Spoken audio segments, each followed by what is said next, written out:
ನಮಸ್ಕಾರ ಡೋನರ್ಗಳೇ, ನಾನು ನಿಮ್ಮ ಪ್ರಶಾಂತ್. ಹೇಗಿದ್ದೀರಿ? Hope all are doing good. ಆ ದೇವರು ಎಲ್ಲರನ್ನೂ ಚೆನ್ನಾಗೇ ಇಡ್ತಾರೆ. ದಿನಕ್ಕೊಂದು ವಾಕ್ಯ ಎಪಿಸೋಡ್ಗೆ ನಿಮ್ಮೆಲ್ಲರಿಗೂ ಸ್ವಾಗತ. ಡೋನರ್ಗಳೇ, ನನ್ನ ಮೈಂಡ್ಗೆ ಎಷ್ಟೋ ಸತಿ ಈ ಕ್ವೆಶನ್ ಬಂದಿದೆ. ನಿಮ್ಮಲ್ಲೂ ಎಷ್ಟೋ ಜನಕ್ಕೆ ಈ ಕ್ವೆಶನ್ ಬಂದಿರ್ಬೋದು. ಗಾಸಿಪ್ ಮಾಡೋದು ತಪ್ಪಾ, ಅಥವಾ ಇನ್ನೊಬ್ರು ಇಲ್ಲದೆ ಇದ್ದಾಗ ಅವ್ರ ಬಗ್ಗೆ ಮಾತಾಡೋದು ಎಷ್ಟರ ಮಟ್ಟಿಗೆ ಸರಿ? ಜಾಸ್ತಿ ಮಾತಾಡ್ಬೋದಾ? ಈ ಕ್ವೆಶನ್ಗಳು ನನಗೆ ಅವಾಗ ಮೈಂಡಿಗೆ ಬರ್ತಾಯಿತ್ತು.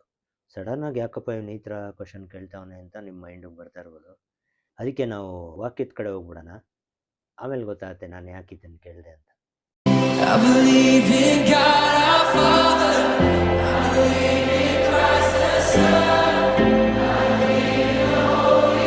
ಇವತ್ತಿನ ವಾಕ್ಯ ಜ್ಞಾನೋಕ್ತಿಗಳಿಂದ 20ನೇ ಅಧ್ಯಾಯ 19ನೇ ವಚನ.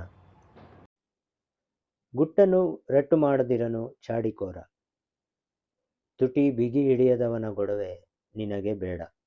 ನೀವು ಅನ್ಕೊಂತಾ ಇರ್ಬೋದು, ಗುಟ್ಟನ್ನು ರಟ್ಟು ಮಾಡದಿರನು ಚಾಡಿಕೋರ, ತುಟಿ ಬಿಗಿ ಹಿಡಿಯದವನ ಗೊಡವೆ ನಿನಗೆ ಬೇಡ, ಏನಪ್ಪ ಇದು? ಆ್ಯಕ್ಚುಲಿ ನಾನು ಓದಿದಾಗಲೂ ಹಿಂಗೆ ಅನಿಸಿತ್ತು. ಇಲ್ಲಿ ಕ್ಲಿಯರಾಗಿ ಹೇಳ್ತಾವ್ರೆ. ಈಗ ಫಾರ್ ಎಕ್ಸಾಂಪಲ್, ನಂಬರ್ 1 ಕ್ಯಾಟಗರಿ. ಈಗ ನನ್ನ ಬಗ್ಗೆ ಏನೋ ಒಂದು ಮಾತುಗಳಿರ್ತದೆ, ಬಟ್ ನಿಜಾಂಶ ಬೇರೆ ಇರುತ್ತೆ.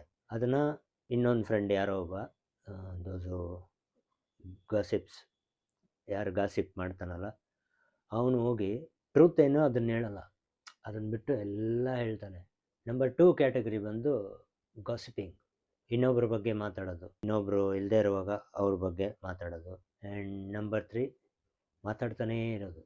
ಅದರಿಂದ ಏನು ಯೂಸ್ ಇದೆ, ಅವ್ರಿಗೇನು ಯೂಸ್ ಇದೆ ಏನೂ ಥಿಂಕ್ ಮಾಡಲ್ಲ, just they keep on talking.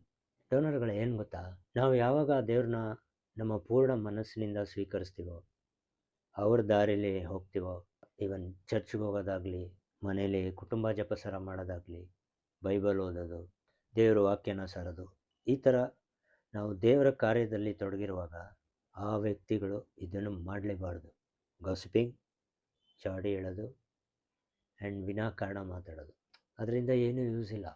So ನಾನು ಹೇಳೋದಿಷ್ಟೇ, ನೀವು ಈ ಥರ ದೇವರ ದಾರಿಲಿ ಹೋಗುವಾಗ, ಈಗ ಹೇಗೆ ಜೀಸಸ್ ಕ್ರೈಸ್ಟ್ ನಾನು ನನ್ನ ತಂದೆಯ ಕಾರ್ಯದಲ್ಲಿ ನಿರತನಾಗಿದ್ದೇನೆ ಅಂತ ಹೇಳಿದ್ರಲ್ಲ, ಹಾಗೆ ನಾವು ಅವ್ರ ಕಾರ್ಯದಲ್ಲಿ ನಾವು ನಿರತರಾಗಿರುವಾಗ ಅವ್ರಿಗೆ ಯಾವ್ದು ಇಷ್ಟ ಇಲ್ಲೋ ಅದನ್ನ ಮಾಡಬಾರ್ದು.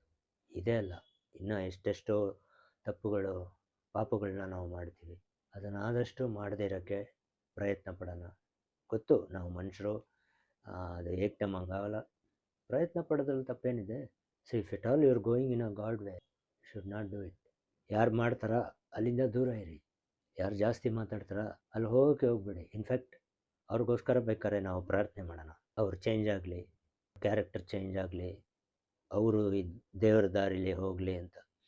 ನಾವು ಮಾಡಿರ್ತೀವಿ, ಇಲ್ಲ ಅಂತಲ್ಲ, ನಾವೇನು ತಪ್ಪೇ ಮಾಡಿಲ್ಲ ಅಂತೇನಿಲ್ಲ. ಹೌದು, ನಾವು ಮಾಡಿದ್ವಿ, ಬದಲಾಗೋಣ, ಮನ ತಿರುಗೋಣ, ಅದೇ ತಾನೇ ದೇವರು ಕೇಳೋದು. ಸೊ ಇದಿಷ್ಟು ಇವತ್ತಿನ ವಾಕ್ಯದಲ್ಲಿ ಹೇಳ್ತಾರೋ ಒಂದು ಅರ್ಥ. ಇವತ್ತಿನ ವಾಕ್ಯ ಏನು ಹೇಳುತ್ತೆ ಅಂತ ಹೇಳಿದ ಬಗ್ಗೆ ಇಷ್ಟ ಆಗಿದೆ ಅಂದ್ಕೊತೀನಿ. ಸೊ ನೆನಪಿದೆಯಲ್ಲ, ಚಾಡಿ ಹೇಳೋದು, ಬೆನ್ನ ಹಿಂದೆ ಮಾತಾಡೋದು, ಲೂಸ್ ಟಾಕ್, ಅರ್ಥ ಇಲ್ದಿರ ಮಾತಾಡೋದು ದಯವಿಟ್ಟು ಮಾಡೋಕ್ಕೋಗಬೇಡಿ. ಇನ್ಫ್ಯಾಕ್ಟ್ ಅವ್ರ ಹತ್ರ ಮಾತಾಡಿ, ಎಷ್ಟು ಬೇಕಾದ್ರೂ ಮಾತಾಡಿ, ಅವ್ರಿಗೆ ಬೋರೆ ಆಗಲ್ಲ. ಇನ್ಫ್ಯಾಕ್ಟ್ ಅವ್ರಿಗೆ ನಮ್ಮ ಮಾತು ಕೇಳೋಕ್ಕೆ ಇಷ್ಟ ಆಗುತ್ತೆ. ಇಷ್ಟು ಹೇಳ್ತಾ ಇವತ್ತಿನ ಎಪಿಸೋಡ್ ಮುಗಿಸ್ತೀನಿ.